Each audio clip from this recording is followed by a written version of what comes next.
when I woke up, very confused. She said, "You almost died last night. In fact, no one can believe you were alive." I went into the games not knowing what was coming. As humans, we just hate uncertainty. You just sensed that it was out there. You have to start somewhere. We're all programmed to push ourselves even farther. This is On the X, an IRONCLAD original.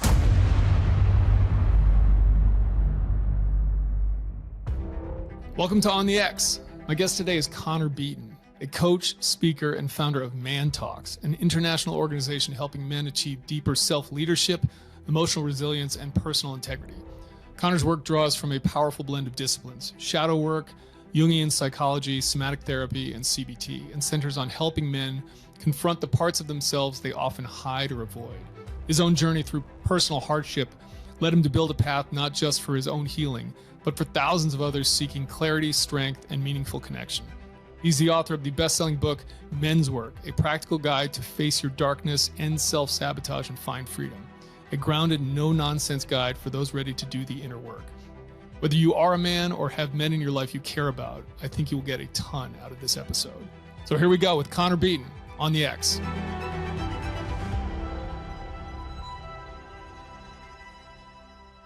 I read a lot of books for this podcast in support of obviously researching guests and understanding the information they're putting out. Your book was the hardest book I've ever had to read. And let me frame that correctly.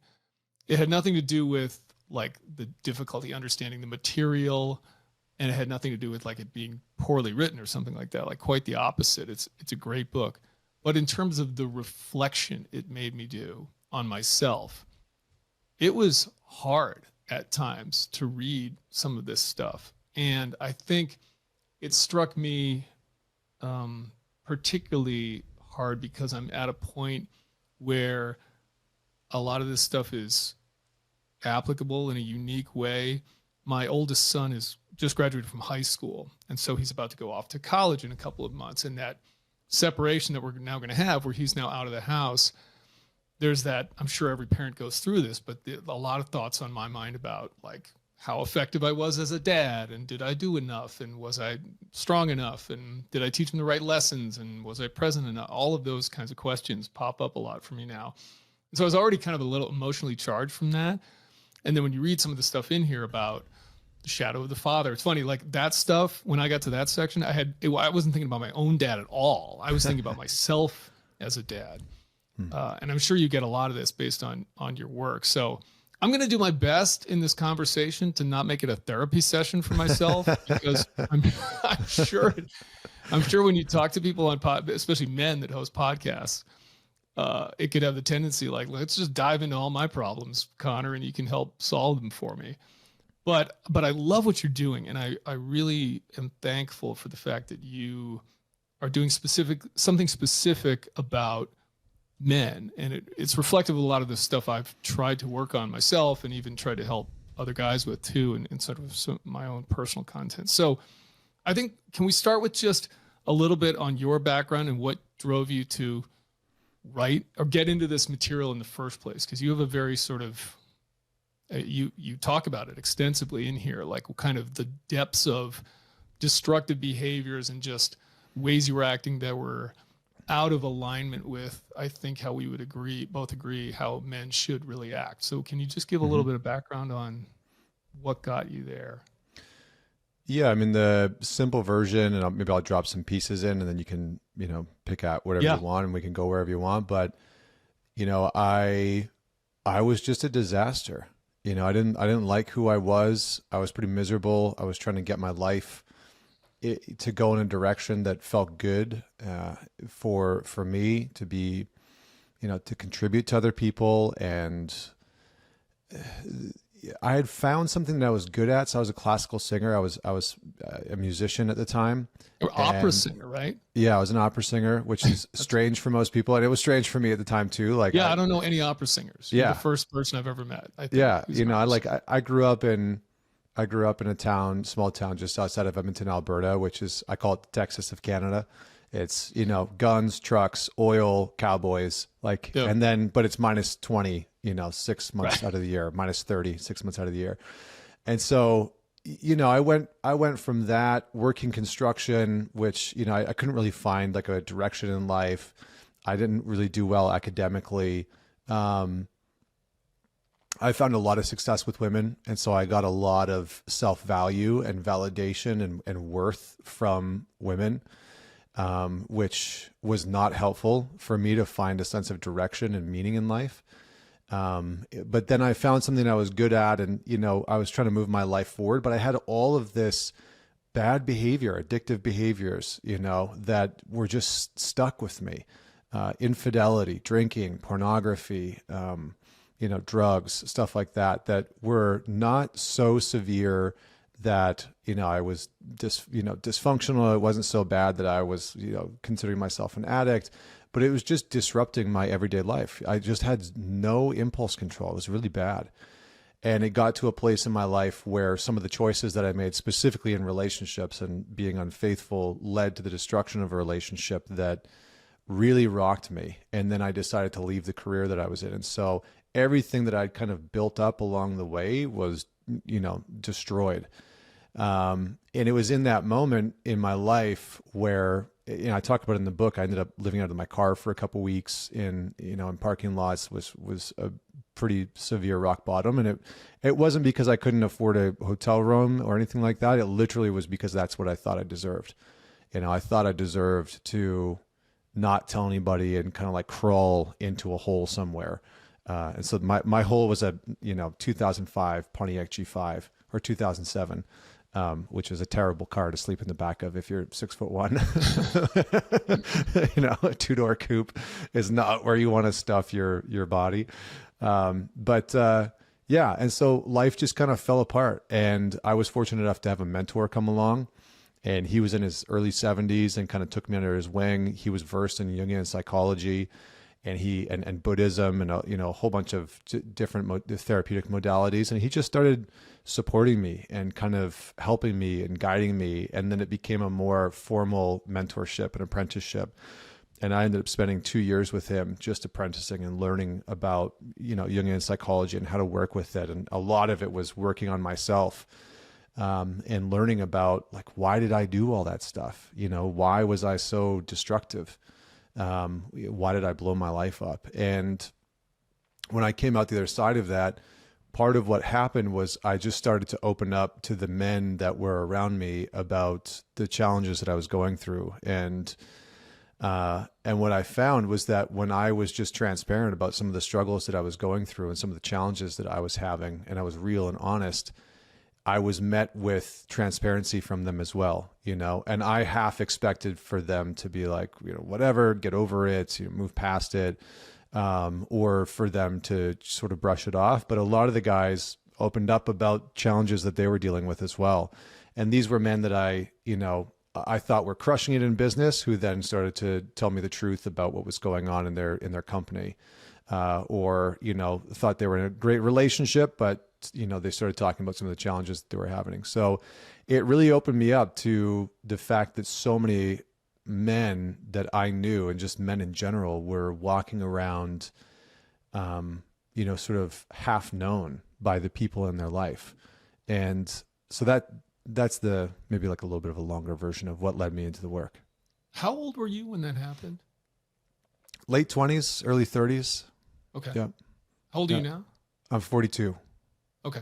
Got it. Yeah. So you've been doing this for a decade or more. Yeah, a little bit more than a decade. Yeah. Yeah. So you mentioned Carl Jung there. I mean, a lot of this book, or the concept, is sort of based on the shadow, the idea of the shadow. And that, surprisingly, it's something I hadn't really heard of until maybe a couple of years ago. I did some work with a guy, Josh Mason. I don't know if you know Josh at all. He's into sort of he's detox. His thing is the detox dudes, and it's all about sort of physical detox, but it's also mental and kind of spiritual detox and emotional detox.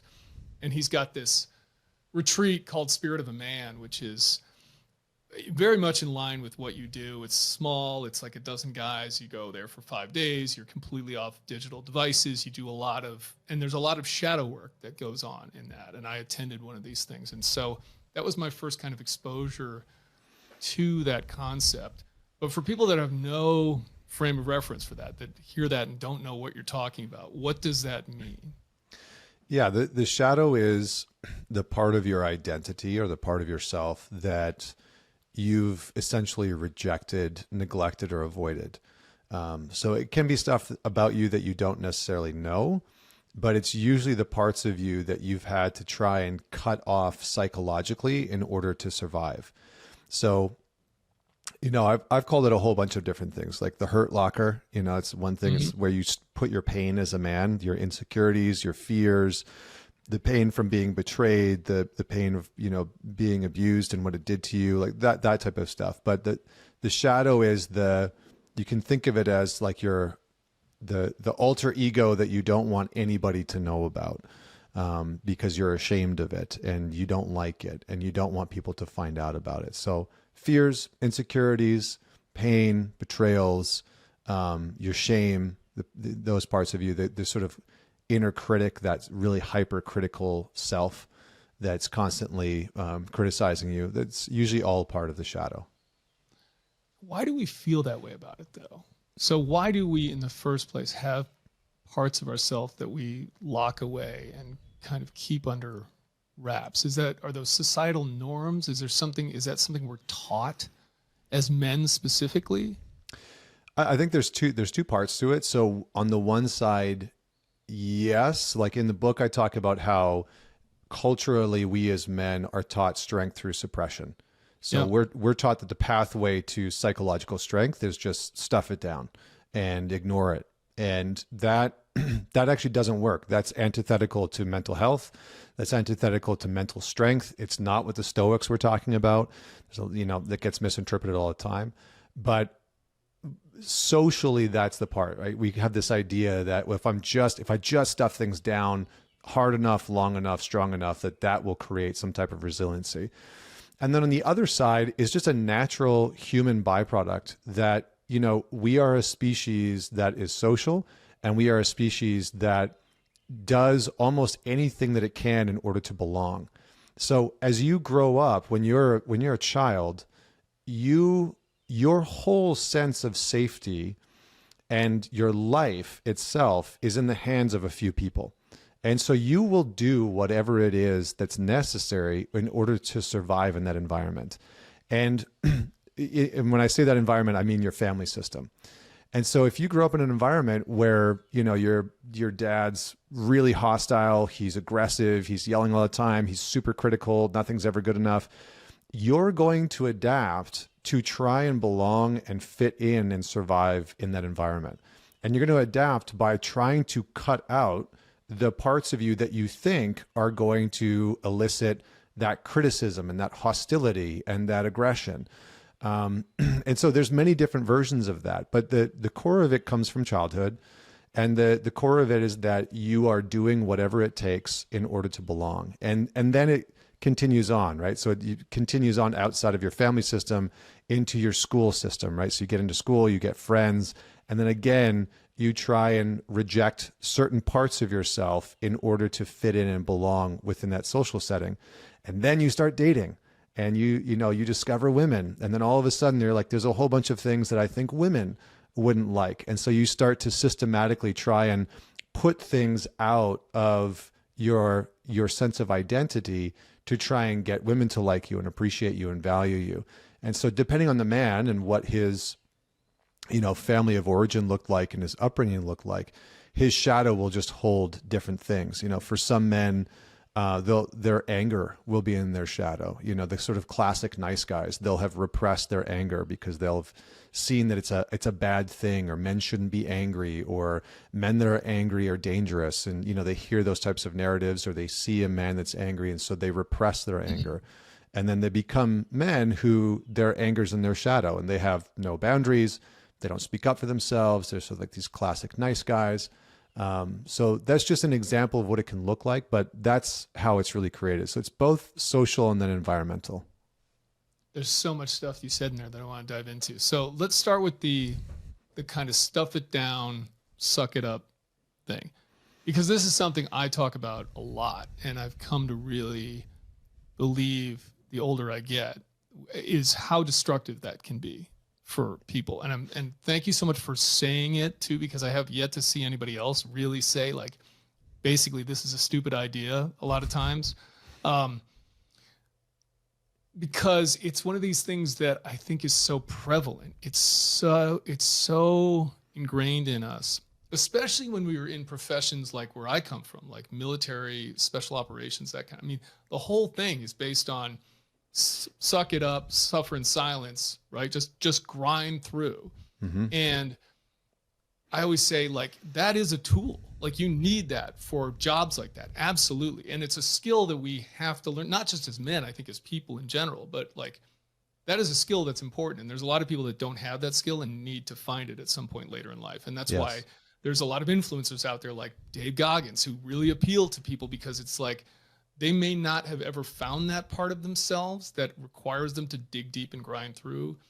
The problem is that it becomes for us like this, you know, multi-tool that's just going to solve all. It's a panacea that's going to solve every single one of our problems. And that's just not true at all. Like, it's the worst thing you can do, to your point, when it comes to your emotions or anxiety or depression or anything. These things, like, suck it up is like an awful thing. So how do we start to like break out of that, I guess? And like, how can we message that to men in a way that they get it too? Because I think, look, what's funny is like, I even have to put myself in check. I was thinking about this. I coach youth soccer, at least I assistant coach it. And like, the guys were complaining about something the other night. And I was like, this is pulling on like my military background. I was like, hey, if you want, I can give you a can of Heart or a bottle of Suck It Up, you know, which is what they needed in the moment. But if I had really followed through, I would have sat them down and said, that's just a tool, guys. Like, that's not, don't apply that to your entire life, right? Like, that's something we're talking about sports here, and like being able to push through, and, you know, that kind of attitude. So yeah, what do we do there? How do you message that to guys, I guess, of like where that's useful and where it's like an awful thing? Yeah, I get it. You know, I think in part, like, we want to develop strength as men, not just physically, but psychologically and emotionally. And we want to be resilient, and we want to have other people rely on us. And, you know, I have a 4-year-old son, and I'm definitely a hard ass on him sometimes. You know, like, I have a slogan with him. Like, we were digging a trench in the yard, because I built a sauna and a deck for the sauna, and I had to build a trench to run the electrical wire. And it had to be 2 feet deep, and it was like rock and dirt, and it was, you know, pretty brutal. And he's, you know, he's out there with me, and I've got my shirt off, and he takes his shirt off, right? It's like, at this time, he's like, you know, just turned 4 years old. And he's like, oh, Dad, this is hard work. And I was like, yeah, buddy, hard work is good work. And he's like, yeah, hard work is good work. You know? And so I think there's merit to what you're saying. There are times where you as a man do need to kind of take what you're feeling and almost set it aside in order to get something done, or push forward, or achieve a result, or, you know, develop something within you or around you that is going to support people, serve people, save people. But I think how we message this to men is, how I usually talk about it is a couple of things. One, just like your thoughts are the language of your mind, your emotions are the language of your body. And if you want to make any decision in your life, you can't just rely on your thoughts, because then you have half the information. You're actually reading half the data. So you can imagine going out on like a recon mission, you know, if you're in the military, and you have half the information on the site, on the surveillance, on, you know, the target. It's like, you're kind of effed. Like, you want as much information as you possibly can to make the proper decisions. And as men, what we've done is we've cut ourselves off at the knees and said, I'm going to ignore half the data and information and think that I should still achieve the same result. And that's not workable. So we have to be willing to get into some of the other data and the information that our body is giving us. Because again, your emotions are just the language of the body. It's the information or the data of the body. And so we have to be willing to learn, how do I read this data and this information? Because it's still relevant and important, you know? And the last thing that I'll say is, sometimes we as men are trying to solve emotional problems with logical math. Yes. And we're trying to solve relational issues with just logical thinking, and we're stuck. And I see this in guys all the time where they're just ruminating, mentally masturbating in these thought loops about like, should I stay with this person? Should I leave? How do I solve this problem? And what's required is they actually need to tune into their body, their heart, their gut, because there's a deeper level of intelligence that's within them that they might be accessing in other parts of their life, in moments at work or on the battlefield or whatever it is, that they are cutting themselves off from in day-to-day life. On the X is brought to you by Mechanics Wear. Mechanics Wear gloves are kind of the go-to glove, I think, for most people out there, whether it's working around the house or on the job or some kind of tactical setting. That's certainly been the case for me throughout my life. And they've made a whole bunch of improvements to the gloves that they have out there. So they've got the kind of original series here with the Velcro backing, Velcro close that most people can use in sort of everyday settings, very ubiquitous for various things that you might want to do. Then they've got these fast fit ones, which you essentially just slide on. There's a little loop there around the wrist where you can pull them on. And then they've got the Impact series, which has a reinforced backing to protect your knuckles. And then they've got this lock ring reinforcement around the thumb now, where there's a lot of wear and tear. There's a whole bunch of other improvements to these. And if you go to their website, they literally have a 5 to 7 minute video about each one of these sets of gloves and all the improvements they've made, from the material, reducing the seams, making them more reinforced, making them more moisture wicking. It's clear that they put a lot of care and attention into their gloves. And if you listen to the guy talk on the website, they really love gloves. And I think that that comes out in everything they do. When I'm going out to a hardware store and I'm looking for some gloves, I almost look at everything else as just kind of a cheap knockoff. So definitely my go-to glove, highly recommended. Mechanics Wear gloves, they're available at most retailers on mechanicswear.com and GSA Advantage, and they're proud to offer an exclusive 15% off discount through the ID.me program to military veterans and first responders. So check them out.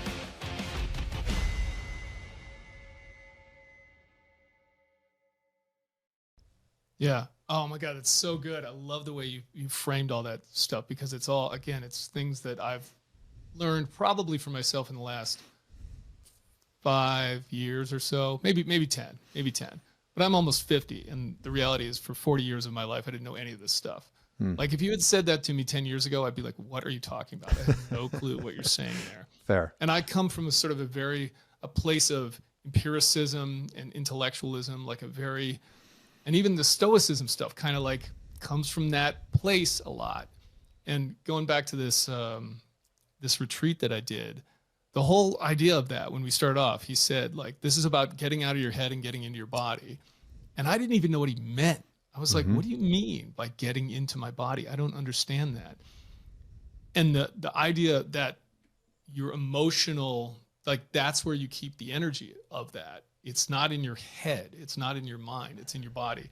I think is such an important insight for people, because we don't realize why we don't feel right, or our stomach, we have bad indigestion, or it's like, I get tension here and it's all tense and everything. And we just think, oh, my body's screwed up, or I go to like physical therapy or something like that. And it's like, man, you are carrying around so much emotional charge. That's the term you use in the book, right? This charge. So dig into some of those emotions, because in my mind, I always think of sort of like a three-headed hydra. It's sadness, anger, and fear. It's those three emotions. And if you ask most people to name as many emotions as they can, they basically come up with 4. It's those 3 and happiness, right? And like, they maybe come up with regret or shame or something, but those are, in my estimation, are a little bit kind of spin-offs of those big ones in some way. So is that accurate? Is it those kind of 3 primary ones I think of that men, I think all people, but especially men, have a real tough time dealing with? It's like, we're not supposed to be sad, so we don't know what to do with sadness and sorrow. So we stuff that down a lot. We find ourselves getting angry, but we're not sure exactly what to do with that. And sometimes we blow up on people and explode, and then we feel ashamed about that or whatever. Don't know how to regulate that. And then fear is the other one, where it's like we're not somewhat shameful of that too. Like we're not supposed to be afraid, but we are, but we don't know exactly what to do with it. And we can spend a lot of time afraid, but just locking that into ourselves. Yeah. Yeah. I mean, Bill Burr did a stand-up recently, and I mean, some of the stuff that I mean, we won't get into all of it, but like the one thing that he said that I thought was hilarious is like, men are allowed to feel two things: angry and fine. Yes. It's like, that's it. You're allowed to feel pissed off, or you're allowed to feel okay. Yep. And, you know, I think men have a very specific relationship with their anger. I do think that it's like the socially accepted thing amongst men. You're allowed to express your anger amongst men. You're allowed to express anger. If you're sad, there must be something wrong with you, or you should be doing something with it. You're not really allowed to express it. And then in my work, two things happen with sadness. Number one is guys try and stuff it down, and it ends up becoming depression, which can come out in a bunch of different ways. Like, depression isn't just you can't do anything and you're miserable and you can't take action. Depression is also you're highly functioning and you're working in your day-to-day life, but you're snapping on your kids and your wife all the time. Right. That's also depression, is that you're just so miserable that you can't hold the tidal wave back from the people that you love, and ends up, you end up sort of like grief vomiting onto the people that are around you, but it comes out in anger. So that sadness, I think, for a lot of men is the thing that they're trying to grapple with and contend with. And it's why I started the book with the line, "A man's work begins in pain." Because for most men, it's the pain that they've experienced and the pain that they're carrying that they need to learn how to contend with. And the tool that they've been using, which is suppression, don't talk about it, stuff it down, drink some whiskey, smoke some weed, that type of stuff, jerk off, watch some porn, and you'll just feel better. It's all just an alleviation tactic. Let me alleviate myself from the pain for a brief moment without ever actually dealing with the core of it. And the challenge with something like grief and sadness is that a lot of men have fear about going into it and towards it. And almost every single man that I've ever worked with that has repressed or suppressed his grief and sadness and has said, it's not okay for me to feel this in some way, shape, or form, the biggest hurdle that he faces is the fear of being overwhelmed by it. Like, what if I actually let myself feel this? Am I ever going to get out of it? Am I ever going to stop feeling sad? Am I ever going to be, out of the grief? Or is it going to screw my whole life up? Am I going to be able to function and perform and do my job and do my duty? Perform as a husband or a father or whatever. And so there's this very deep fear. So fear and sadness are kind of bedfellows, especially when it comes to a man getting into some of his grief and being honest about things like childhood abuse or abandonment or neglect. Those things are hard. They're really brutal. And I remember working, I run these groups, this group called a Men's Self-Leadership Program. And in one of the groups I've run like 50 or 60 of them now, but in one of the groups I had a Navy SEAL in the group, and I was walking him through a piece of work about some stuff that he had experienced on the battlefield, and then some stuff that he'd experienced in early childhood. And I think I wrote about it in the book because I walked him through this piece, and a lot of grief came up. And I was walking him through this work, and he said, I would rather rush a machine gun nest than face that grief and sadness. It's so hard, and it's so unknown. It's so foreign. So I think there's something about our moving closer to our weakness as men that is or what we perceive to be weak, that's very, very confronting. It's very humbling. And it's part of our maturation as men. If you want to grow into an elder at some point and be somebody that other young men come to, you have to go through this process of initiating yourself into your own emotions. Otherwise, you're just going to be another old man. And I think all of us as men feel that in some way inside of us. We can feel that. We know it to be true. When you've been around older men who really have maturity, they've gone through this initiation process of understanding the depth of their own emotions and having some type of a relationship with it.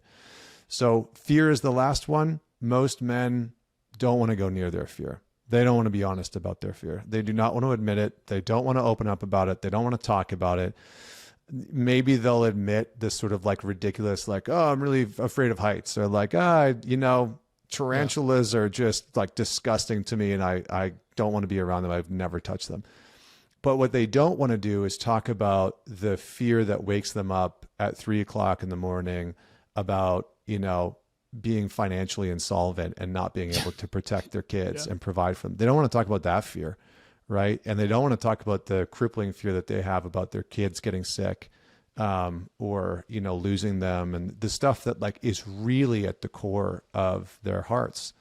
So I think that those are the things that bring us closer to our humanity as men. And when we share those things with other guys, it's the thing that allows us to be more fully known. And it's the thing that allows us to build stronger bonds and connection with other men, because you're going through some type of fire with them. Yeah. I think what's so interesting about those emotions too is I don't think many people realize how, getting back to you carry this in your body, the negative biological effects of those emotions when they are not regulated properly is so destructive.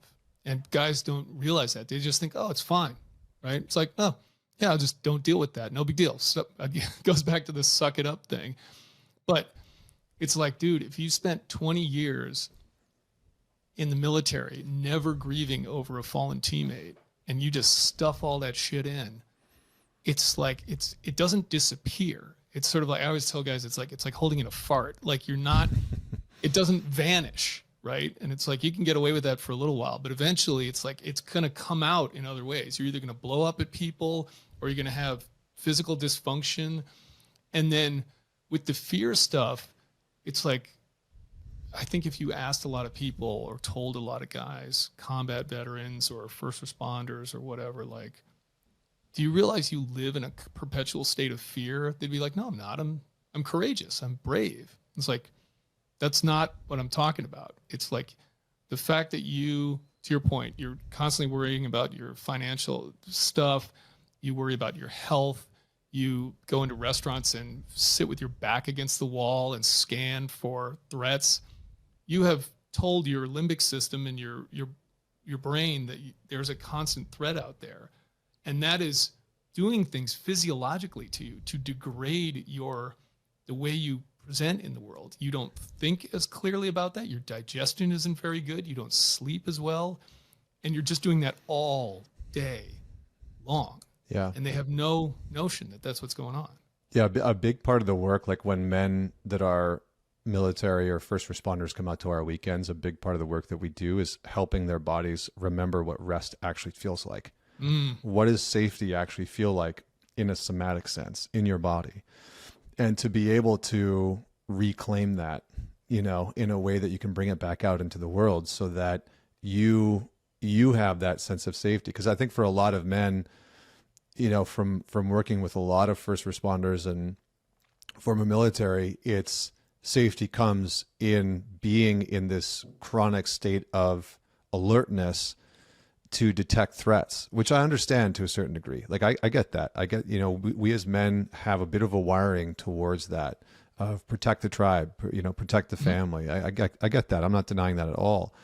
And if we are unable to turn that off, that would be like saying, put a brick on the gas pedal of your car and just let it rev at, 5,000 RPM, just right before the red line all the time. And see what that does to your engine. There's a reason why we call it heart disease. We have a disease of the heart because we've just continued to cram everything into it and nothing's ever been able to get out of it and to be expressed from it. So I think those two things of staying in this chronic stress state, which then leads men down this path of, I need something to take me out of that. And for most men, that's alcohol or pornography or some type of substance. And so we replace safety, security, relationship with substance or some type of behavior that's going to help us reset the nervous system. Because when you watch porn and you get off and you climax and you orgasm, a whole bunch of stuff happens in your system that basically pushes you out of this stress response or a sympathetic dominance response back into a parasympathetic response, back into a calm, restful state. So a lot of men are using porn, alcohol, weed, that type of stuff to just get them out of this chronic stress state that they don't feel equipped to move themselves out of and back into a relaxed state. Yeah. One more thing on there's a bunch of stuff you said in there where I'm trying to figure out the best way to go. the direction. So I'm just going to keep piling it on with this stuff. But one more thing on the kind of the first responders and military guys. The analogy I always use is a turtle, because like a turtle basically has two states. It's either like happy-go-lucky, kind of cruising along, slow, right? And in the tortoise and the hare wins the race because it doesn't sprint out of the gates, but just kind of takes its time, right? Or it's retreated into its shell to protect itself. And most guys are constantly in that mode instead of the other mode. And yet these are guys who wear protective armor, protective gear to go out when they do a mission, right? But they put an emotional armor on as well. And they get back to the base after the mission. It's like we take our body armor off, but when we get that and stand down, but we never take the emotional armor off, right? We just keep that piece of it on. And I think that can be a really helpful analogy for guys from my former profession or things like that too. Cause it's like, okay, yeah, I get that, and how that works. The direction I think I want to go first, because it's something you said earlier, is the childhood stuff and how much of this comes from childhood trauma, because it's something that I never knew how prevalent that was for guys. Because as far as I know, like I didn't have any of that in my life. Like I came from, now I'm sure somebody could psychoanalyze me and really dig into my past and find some stuff that wasn't perfect or whatever. But when I think of my childhood, it was like, I wasn't abused. I wasn't like, it was really like a normal childhood. I think very fondly on it. And I had a good relationship with my father. But the more guys I've talked to, the more I find out it's almost like that's not normal. Like most guys had some kind of dysfunctional relationship there, trauma, abuse. And I've talked to a guy who like has the worst childhood I've ever heard of in terms of sexual abuse and stuff where I was like, I couldn't even believe it was real. It was like the depth of it was so beyond anything I had ever comprehended. So how prevalent is that? And how much of a factor is it? And how much of it is so repressed that guys don't even know about it, right? Like they're not even aware that it's there. It's very common, things like sexual abuse and sexual assault in men is just wildly underreported. Because guys just don't want to talk about it. They don't want people to know. There's a lot of shame around it. Anything that has shame for men, like shame is usually the furthest emotion for men. It's usually the emotion that men are most disconnected from, least willing to feel, and furthest from their consciousness. And so anything that causes and invokes shame, it's like, I don't even want to go near that. Or embarrassment. I don't even want to go near that. So for a lot of guys, yeah, childhood trauma is something that they, and I've seen this in my work, is that I've worked with, I can't even tell you how many men that either come and work with me in person, come out to the weekends, work with me one-on-one, and they'll have worked with a therapist, maybe multiple therapists for years. And then we start working and I, get in with them, and all of a sudden they're talking about something that happened in their childhood that they've never disclosed or talked about in a therapeutic setting. And it's like, in part, it's our responsibility as men to talk about those things. And there's definitely a social stigma around it. But the other thing that's a challenge is that the therapeutic industry kind of does a shit job at being able to support men, because there's a very sort of prevalent narrative in our society today that men don't have problems, men just are the problem. And so it's like this circular thing that happens. It's like anything that's wrong with men or that men are experiencing, either individually or socially, it's because men are the problem. you know? And so we can't actually identify and work with men's issues. And the other thing is that a lot of therapists are not very good at working with men's resistance and natural blocks that we have, because we protect ourselves. You know, we want to protect our family, our friends from, you know, the impact that something might have had on us, or passing blame of like, yeah, dad was abusive. It's like, well, I love dad. I want to maintain my relationship with him. You know, so I think for a lot of guys, there's resistance towards going into the truth about their childhood experiences because they don't want to blame anybody. And honestly, for a lot of men, we jump on the grenade. We say like, I should be able to just deal with that. You know, I should just be able to get over it. I should be able to just, you know, move through life without that impacting me. It shouldn't have an impact on me. And so we adopt that mindset of this shouldn't have done anything to me. And again, it pushes that pain into our shadow so that we are unconscious of how it's actually playing out in our life and our behaviors and how it's screwing up our relationships. So it's way more common. And, you know, I think more public facing men are starting to talk out about some of the stuff that they experienced growing up, whether it was, you know, physical abuse or violence or bullying or whatever. But it's interesting to see the response to some of that. You know, there's still a lot of response of just like, oh, suck it up, like deal with it. Like, so you got, you know, so you got bullied. So what? Like, so did I, no big deal. But the reality is that normally that's just somebody who can't come to terms with the pain that they experience, because that would be giving some type of power to their abuser or to the people that neglected them. And then they'd actually have to come into contact with the pain that they experienced. So yeah, I think it's much more common, but I do think that a lot of men just across party lines, they, you know, whoever you voted for, whatever church you go to, I think that a lot more men are starting to really lean into the truth of like, maybe my childhood wasn't all that it was cracked up to be. And, you know, there was some stuff that was less than great that I experienced. I'm putting it mildly, but yeah, I think you get the point. What do you do when these guys come, you know, what are you doing differently from a therapist where, I mean, that's shocking to me. And it's terrible, honestly, that if that's true about therapy in men, where it's like, they're either saying, well, you're just the problem, or ill-equipped to deal with this. That's awful. So what is the difference? What's not getting done in those sessions that you're offering for these guys? Okay. So a couple of things. I think a couple of things. One, in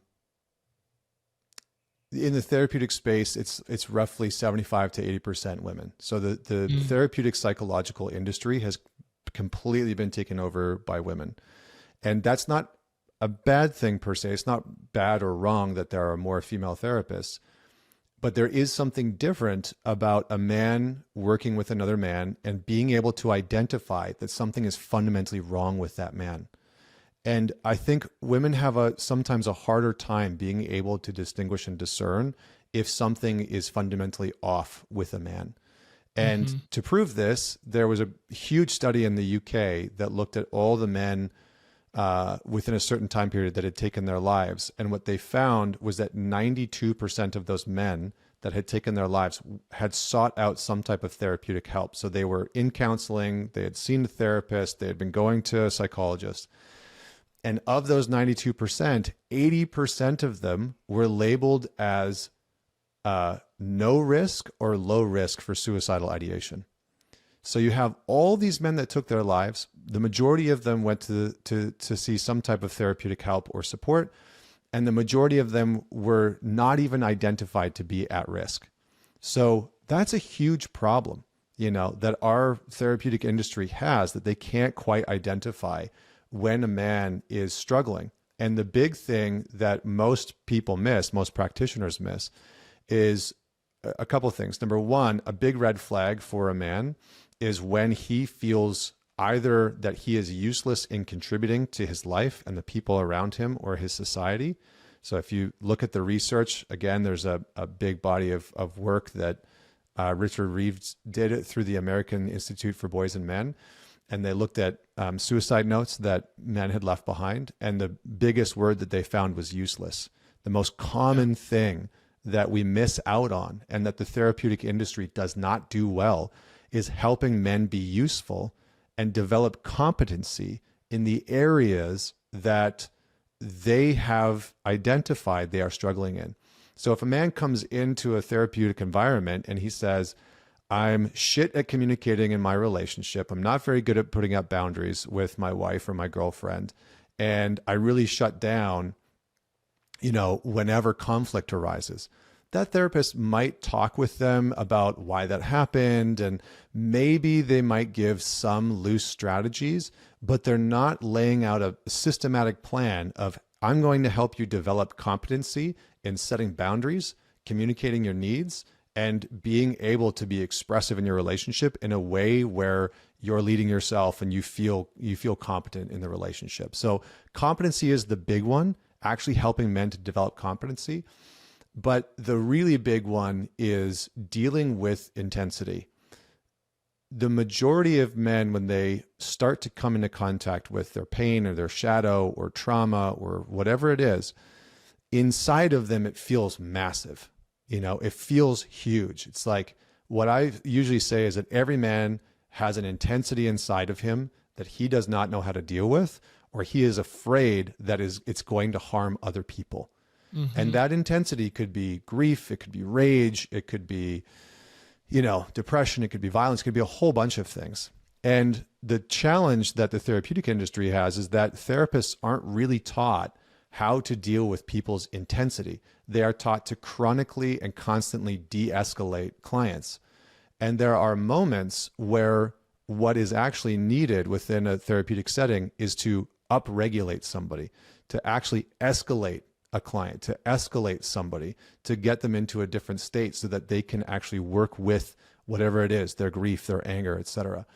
So I think one of the main things that I do differently, my organization does differently, is we know how to work with men's intensity, whatever that intensity is, whether it's the intensity of anger and rage, whether it's a deep, intense grief or pain or an intense trauma that he's experienced. A lot of men enter into a therapeutic space, and in the background of their mind, it's some kind of story of, this person's not going to be able to handle me. They're not going to be able to handle this part of me. When push comes to shove, they're not going to be able to deal with me.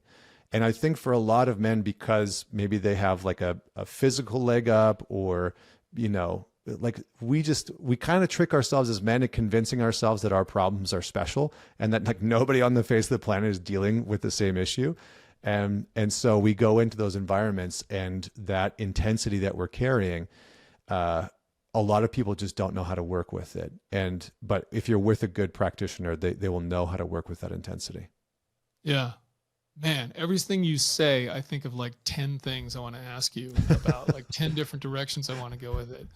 So a couple things out of what you just said there. One is that data point about suicide notes and the word useless is probably the best data point I've ever heard for people finding purpose in their lives, or refinding purpose, right? Creating purpose. Because I think so often, especially guys that have been in a job for a long time where their career has kind of defined them in a way where they identify that way. Guys from my former profession, Navy SEAL for 25 years. I am a Navy SEAL, or I was a Navy SEAL, right? Not I did this as a job, but that is part of my identity. And it becomes so ingrained and so much a part of us that when that goes away, we're floundering a lot and we're struggling for identity and purpose, and we feel useless in a lot of ways. And that can lead to that kind of downward spiral, which is why I'm such a big believer in, one, not buying into that story. It's like, no, that's just a story you made up. You don't, but two, okay, let's get back to your values and redefine your purpose. It's not something you're going to find under a rock or something like that. Like, let me go search for it. It's like, create it, right? Like, okay, you're in a different spot in your life, but like, okay, find a new North Star based on who you are as a person and your values. And just that point, I had not heard that, but idea about being useless being so prevalent in suicide notes makes perfect sense to me. Or burden. That's the other one that I think a lot of guys feel like they get to that point where they think they've got to remove themselves from the picture because they're a burden to the people around them, which I think stems from the same type of feeling. Is that right? They're definitely connected. Yeah, they're definitely connected for sure. If I can't be useful to you, I'm a burden to you. You know, they kind of go hand in hand, or like I'm so useless and I'm causing you, you know, a burden. And so I think those two things are definitely connected. Yeah. The other thing about the rage and the intensity is getting back to that, that Spirit of Man, the retreat that I did. A lot of the work we did was around that. It was, and you talk about this, like you're in a circle of men where you're being very honest with one another, right? But it's like, okay, we're here, but it's encouraging that feeling from the belly, like that sort of intensity. And it's like, okay, rage, bro. Like, not in a way that there's no physical violence or anything, but it's like, learn to feel that and then figure out what to do with it, right? So how do you coach guys with that? Because I think anger is something that we so, like to your point, we're sort of like, it's okay to be angry, but we're a lot of times afraid of it. And it's like, if you're really angry about something, it's like, what do you do? I don't want to just scream at my family or whatever. So what do you, right? Like, cause that's not helpful. And now we're harming others, maybe not physically, but there's an emotional, we're just passing it along, right? This is, you can get into like generational trauma and stuff like that. But what is the proper way in your estimation to properly process that and integrate that emotion?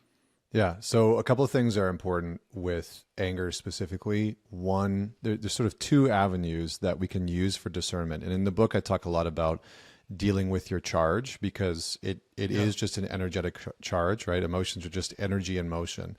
And you can see that, right? When you have a big emotion, there's a big surge of energy in your body. But there's two ways that you and every man, you know, everyone in this listening to this or watching this kind of has to discern which one is needed. One is containment and the other one is healthy expression. And so part of what we have to learn is, how do I have an outlet to, in a healthy, proper way, express what I'm angry about? And that might require you to, you know, put mitts on and, you know, go beat the living crap out of your punching bag for 10, 15 minutes while you express some of the energy out of your body so that you can even think straight. What happens with anger specifically is that as it builds, it moves up the body and it energetically moves into your head. And so by the time that you are really angry, all of that energy has sort of accumulated in your head, which is why it's so hard to think straight. You know, what do you guys say? It's like, I just lost it. What did you lose? You just lost a conscious connection. You see red, right? You stop being able to think straight.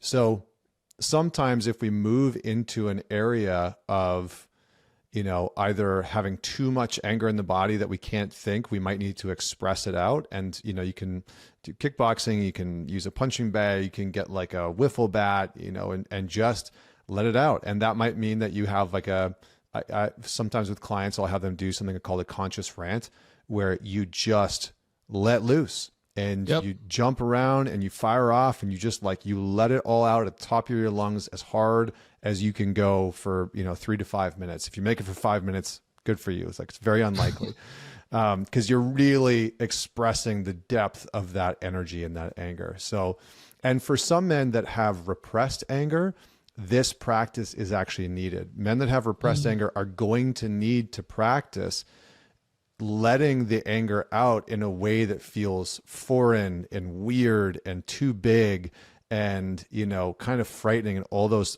types of pieces, because their body hasn't learned how to actually express that energy in a healthy way. They've just stuffed it into themselves, and a lot of their vitality has gone along with it. You know, there's a great poet named David White who says that anger is the greatest form of care for another, for a relationship, for a self, for all the things that we want to protect. And so anger is a very useful, healthy emotion when done right. So expression is the one path. The other path is containment. So we have to build a vessel. You can think about your body as a vessel. that's holding the fire of anger. And for some men, they actually just haven't developed their system, their body or their nervous system, into a vessel that can contain the anger. So men that deal with rage issues, as an example, they don't need expression. They need to learn containment. Rage is usually a byproduct of feeling powerless, helpless, feeling extremely scared and a lot of fear that you can't change anything, that you're helpless to change anything. And usually when we move into rage, it's because that has taken over us and we, it just comes out sideways. So we have to learn containment. So this is the fun part about learning containment, is that when you get angry and you have a good amount of anger, you actually just have to learn how to sit with it. So what I'll do with clients that have a lot of anger is we'll get them to literally set a timer for 5 to 10 minutes, right? You have all of this rage build up, all this anger build up. Great. Go sit down, go sit on the couch, go sit on a meditation cushion, set a timer for 10 minutes, close your eyes, and be and breathe into that energy. And you can breathe in through the nose, deep belly breaths, long exhales out the mouth, and it will help you. Those deep inhales and then longer exhales out the mouth will help you to de-escalate the body and down-regulate the nervous system. And over time, what starts to happen is you teach your mind and your body that you have a proper vessel to contain that heat and that fire and that intensity. And that as it builds up, okay, now I need to pause, right? This is a cause for pause. I need to actually hold off here because I'm going to go into a place of rage and, being out of control. And you start to build a container that can hold some of that fire. I naturally have a lot of anger, and it's something that I've had to deal with. I was the guy that 18, 19 years old would go to the bar, and my buddies and I would literally pre-drink and decide, are we going to pick up women or are we going to get in a bar fight? And those were our two options, right? And that's how we went to the bar for years. It's like, are we going to... I've been around a lot of guys where that's pretty much the two options. That's the option, right? It was very clear. And so, I had to learn a lot of containment in my daily life and then healthy expression in my relationships, because I was the guy that was very angry and would voice that anger around other men, but I wouldn't bring that anger into my relationship at all because I was terrified that I would just blow up, at the women I was with. So I had to learn how to contain and then how to express. So those are the two vehicles. Yeah, man, it's so great. And I think that that's such an important license to give people, because I think a lot of people, men, don't feel like they can express that in any kind of healthy way, whether it's exercise or just sort of a rant on your own or punching bag or whatever. And I think I used to feel that way too. That was still somehow inappropriate or losing control or something like that, where I feel completely different about it now. To me, it's an energy processing. It's you just have to think of it as it's just stored energy and you have to move it somehow. Yeah. Because again, it's like shaking up a soda bottle and just keeping the cap on, right? Eventually it's going to explode somehow if you don't figure out a way to do that on your own, slowly release the cap, whatever it may be. And I think that that's really important. And you can kind of just break it down into that. It's just an energy movement, right? Yes. That you have to remove, you have to process through your body instead of constantly just tamping it down. Yeah. But do you have a hard stop? Right now? Pretty close. Yeah. Pretty close. Yeah. Okay. Damn, man, there's so much else I want to talk about. Round here. two, buddy. Round two. Yeah, we have to do it because there's all this stuff about, you mentioned it a few times about sort of pornography and sex and everything and intimacy. And there's that whole channel too, which I think a lot of guys are confused about, feel certain ways about.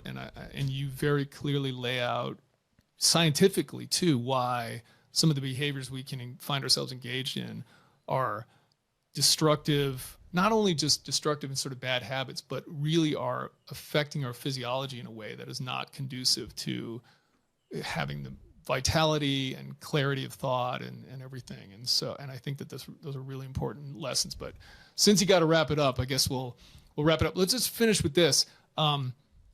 Can you just talk about real quick just the work you do now, how you engage with people other than obviously this book, which, by the way, if you're a man, go buy this and read it. And most importantly, I should say, it's not just theory in here. There are prompts throughout of like writing exercises and breathing exercises. And there's a lot of self work, as per the title, men's work, that people can do just on their own. But if they want more than that, what are the things that you offer? The two big areas, I mean, there's a couple areas, but the main ones is we have something called the Alliance, the ManTalks Alliance. And that's online and in-person space where, we've got about 1,000 members now in the community. And it's men who are just doing this work, right? They're working to be better husbands, better fathers, better leaders, or to just lead themselves more effectively. So that's the online space. We've got courses and programs in there, and there's teams that guys can join, like men's groups that guys can join, that kind of stuff. And then I host weekly calls. And then the in-person stuff, I've got a weekend in September in Sheffield, Massachusetts, and we have men come out from all over the world, and that's a really deep dive.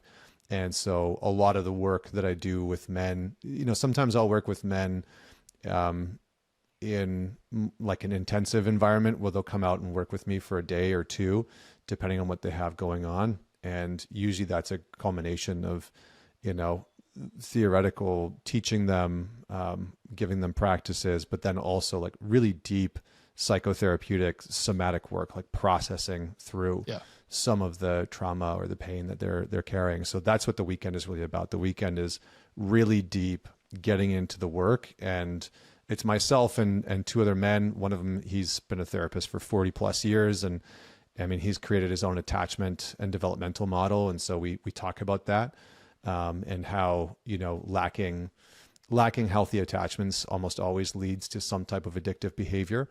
So we talk about that, and then it's just really deep work, and, all the other fun stuff, right? Sitting around by the fire, that kind of stuff. But those are the main ways. And then I run some small groups, like they're called the Men's Self-Leadership Program.